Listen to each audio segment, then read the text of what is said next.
Before I begin this review, I want to explain the difference between horror and terror. Terror is the creeping suspicion that someone is following you as you walk home alone at night. Horror is the moment something jumps out, drags their filthy balls across your face, and runs away with your wallet. And for that, I apologize. Often, what we are confronted with is less horrific than what we had originally imagined. A kid playing Bloody Mary peers into their own stupid reflection. The male feminist, disturbed by footsteps at night, slinks downstairs naked to find it was only his wife servicing the neighborhood boys. And then Amnesia, the dark descent. You'll hear the laments of starving prisoners as you walk between their bones. Darkness makes it hard to find the exit, causing a sense of dreadful foreboding.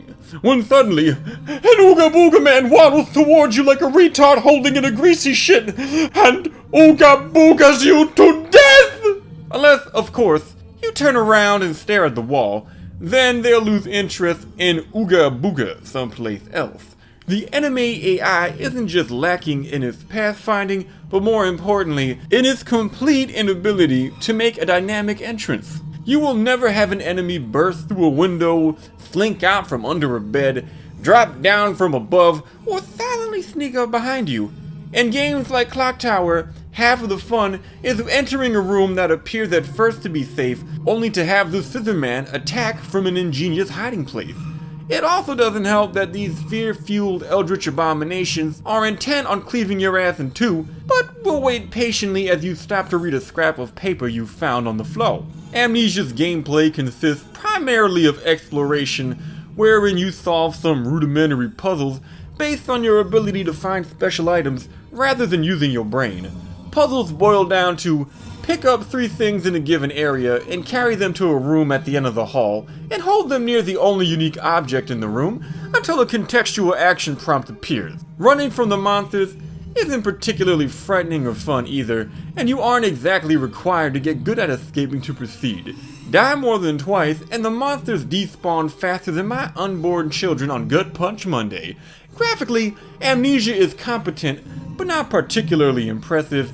Your sanity meter is tied to your exposure to light, so you are encouraged to carry a lantern and light candles. But Amnesia is better played in the dark, as enemies don't look particularly scary, and the less clearly you see them, the better. I'm also a little let down that smashing these chuckle fucks in the face with a rock has no effect. I'm not asking to be able to kill an enemy, but Amnesia could have taken notes from similar games like Haunting Ground, where you can kick your pursuer in the balls, push them down a flight of stairs, or hide under a bed to temporarily escape. Amnesia's only real attempt at this is the inclusion of about 10 closets you can hide in, but will only ever use once during a scripted event. The ending is particularly disappointing.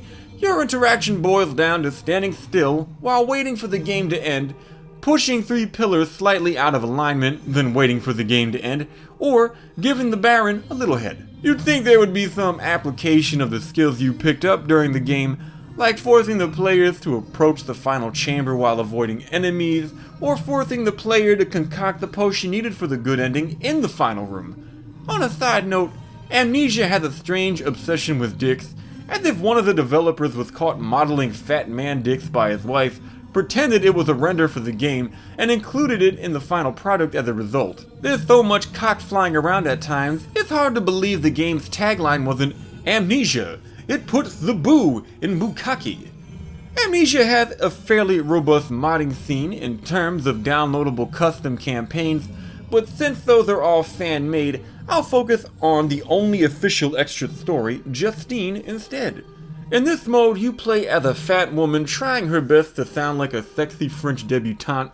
There are 6 small areas to explore, and if an enemy so much as purples your nurple, you'll die instantly and have to relaunch the entire application. You are tasked with escaping 3 puzzle rooms by either solving the area's puzzle, or executing a helpless prisoner to advance faster, and frankly, it doesn't really matter which you choose. Justine is a nice, hour-long addition to Amnesia, and plays like what the final act of the main game should have been. Overall, Amnesia isn't particularly scary or challenging, but is genuinely entertaining and often available for chump change. Most of the enjoyment comes from exploring the environment, finding small, unnerving details, and piecing together the backstory. So if you are into slow, thoughtful exploration, bukkake, motherfucker!